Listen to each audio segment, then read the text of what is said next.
Hi, my name is Gina Chersevani, and we're here at PS7's restaurant, bar, and lounge. And we are going to make toasted spice apple cider punch. Something that I've learned over the years of making punches, which I think are great, especially when you're entertaining for the holidays and Halloween is coming up, and then you're going into Thanksgiving, so this is kind of a really fun way to do it. But something that I learned is you always take the sugar and the booze, and you put it in the bottom of your punch bowl and you let it sit for just a little bit of time.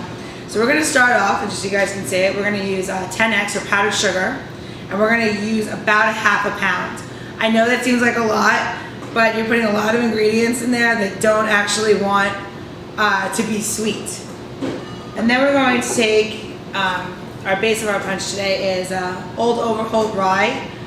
You can use bourbon, you can use rum, you can use different things. I happen to love this rye. It's affordable, it's delicious, it's great. So I'm actually going to take a measuring cup, because we're going to make it for, this will yield about enough for about 20 people, or 20 cups.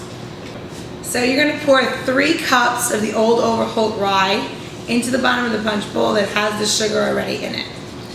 Then we're going to take this lovely little product. It's called Navon. Navon is vanilla cognac. It's a product made by Grand Marnier, and it's actually made with Madagascar vanilla, and it's really quite beautiful. So instead of putting in vanilla beans, we're going to use a little bit of cognac to spike it and get the flavors we want. And we're going to want to put 2 cups of the Navon in here. So you're going to pour your Navon into your mixture of sugar and Overholt. And now you're going to take a whisk. And you see all the sugar on the bottom? You're going to want to make sure that it's nice and dissolved.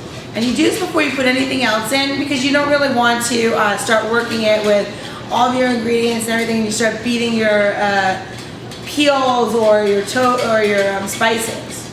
So when this is dissolved, it should almost look like it's cloudy. You're going to go ahead and we're going to put in the bottom of this, we're going to take some orange, we're going to use orange zest. So the cool thing to do is take a peeler, take your orange, and we're going to use 5 orange peels. And you can do it any way you want. There's like a whole bunch of different methods. I like to make it into one big ring, because a lot of my friends or guests don't technically want the orange peel in their drink. And now we're going to measure out, we're going to put in 1 cup of fresh lemon juice. I know this sounds really silly, but to be honest with you, you really need to juice the lemons yourself. Real lemon on the shelf in the grocery store is not the same. Get out your old juicer, and work your hands and get some fresh lemon juice in there and make sure there's no seeds. You pour that in, and then we're going to measure, we're going to be using our fresh pressed apple cider that we make here at PS7's, thanks to Peter Smith and his new apple press, which is awesome.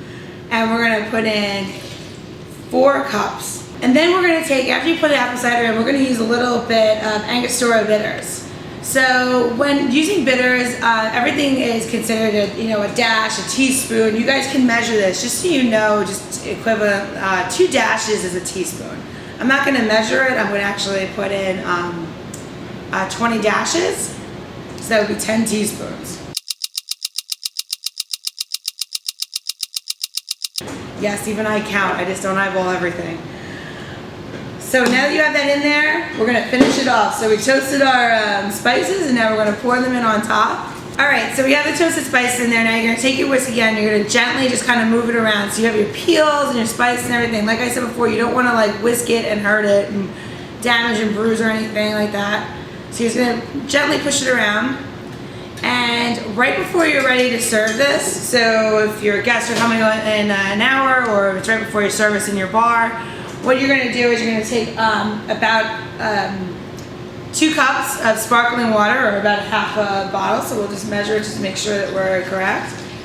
And the reason why you're putting a little sparkling water in there is because you just want to make it so it's nice and bright, so all those flavors that were all together or tight, the water is going to open it up with a little bit of bubble. So there you have it. You have a toasted spice apple cider punch. So I hope you guys use it and enjoy it.